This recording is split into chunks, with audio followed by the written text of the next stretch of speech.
আব্বা আমার উপরে উঠে এমা করে ফাল পারছে আমার এরকম হয়েছে আমি হেনার বাসম নাম আমার মেয়েরে ফেলাইব। আমি রাত 2:30টার সময় জাগনা পাই দেখি যে আমার মেয়া দাপাইতেছে নাগাল করে দাপাইতেছে মাইজা বেড়ে পায়খানা করছে দাপাইতেছে আর চিহির পাতাছে পেট ধরে। তা আমি বলছি মা তোমার কী হয়েছে? কই আব্বু আমার এই নাগাল মা আব্বু আমার এই নাগাল করে আমার মারছে। আব্বু আমার উপরে উঠে এমা করে ফাল পারছে আমার এরকম হয়েছে আমি হেনার বাসম নাম আমার মেয়েরে ফেলাইব। পেট ধরে অনেক সিহির পারছে। সিহির পারার পর আমি টয়লেটে নিয়ে গেছি। আমার মেয়া টয়লেটের হাতে বিলাটও ভাঙছে, আবার পাতলা পায়খানা করতেছে, এখনও পাতলা পায়খানাই আছে ওর।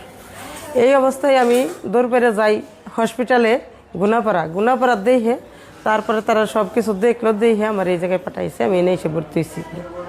কবেকার ঘটনা এটা? এটা শুক্রবারের রাতে 2:30টার সময় হয়েছে। শনিবার দিন আমি সকালে এসে গুনাপাড়া উপস্থিত। গুনাপাড়া থেকে আমি এনে দুপুরবেলা আমি ভর্তি হয়েছি এই জায়গায়। ওর বাপে মতি ব্যাপারই করছে, ও সৎ বাপে। স্বামীর সাথে কি আপনার সম্পর্ক ভালো? আমার স্বামীর সাথে আমার সম্পর্ক কোনো সময় ভালো জানাই, সবসময় বকা বাজ্য সবসময় আছে।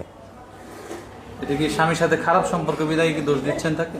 না না না, তা না। আমি তারপর আমার স্বামীরে খুব ভালোবাসতাম, মদ খাইতো গাঁজা খাইতো, আমি ভালোবাসতাম। যাক, ও যদি আমার না চায় অন্য মহিলা নয় যদি থাকে তাও আমি সুখে আছি, কিন্তু আমার খাওয়া পিন্দা তো দিতেছে, আমি এইটা ভাবতাম। কিন্তু অপরে যে মেয়েটার হাতে একবার ছাড়া 3বার করছে। 2 মাস আগে মেয়েটার মনে করেন প্রসাবের রাস্তাটা পুইরে এভাবে বাঘ হয়ে গেছে, বুঝছেন। তার মধ্যে মেডিসিন পাওয়া গেছে, মেডিসিন দিয়ে জায়গাটা মনে করেন 4 বছরের শিশু, তখন মনে করেন এতহানি ফাঁক হয়ে গেছে। বড় মানুষের এতহানি ফাঁক হয় না কোনোদিন, কোন নাগে আমার 4 বছরের শিশুর এতহানি ফাঁক হয়ে গেছে। আমি মা ওই নিজে চোখে দেখছি, দুনিয়ার ডাক্তাররা দেখাইছি, আমি হেমতপুর ডাক্তার দেখাইছি, সাভার ডাক্তার দেখাইছি। আমি ডাক্তারের কাছে ঘুরতে ঘুরতে 3.5 লাখ টাকা আমি নষ্ট করে ফেলাইছি। ফকির পাকড়ের পাশেও আমি ঘুরছি এই মেয়ের নিকে। এই মেয়ে ভালো করে আমি কেবল 2 মাস ধরে বসি, আবার ওই ক্ষতি করলো। আমি অনেক অসহ্যের মধ্যে আমি পুলিশের কাছে আমি অনেক সহযোগিতাও চাইছি।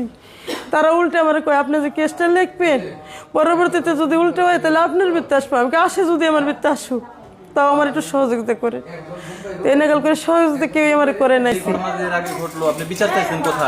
আমি সিংহের যাইয়ে কেস লেখছিলাম, বুঝছেন। আমার কাছে ফাইলও আছে, আমি যে কাগজটা লেখছিলাম। তারা আমার অনেকভাবে বুঝাই কইছে, মদ্য ধরে যাবার কইছে, ঈদের ধরে যে আমাকে পামো কোদাল। আমি তো চিনি না কিরা বেছে কিরা কি করে, আমি তো যাই না কোনোদিন। গড়তে সন্ধ্যাইলে বেরিয়ে না আমি। মদ্দা ধরাই দাও, বিচার হবে না। তাই এই মেয়েটার উপরে নির্যাতনের বিচার আসবে না, মেয়েটা বাইসে যাবে না। মেয়েটা তো এখানে নির্যাতনের বিচার দিলে মেয়েটা তো বড় হইলে বাদর ভবিষ্যৎ কানা, এটা কইছিল, বুঝছেন। কিন্তু অপরে সেই নির্যাতনের মামলায় আমার এখন দেন লাগতেছে, কপাল দোষে। কারণ 1বার না 2বার না 3বার এটা নির্যাতন আমার মেয়ে।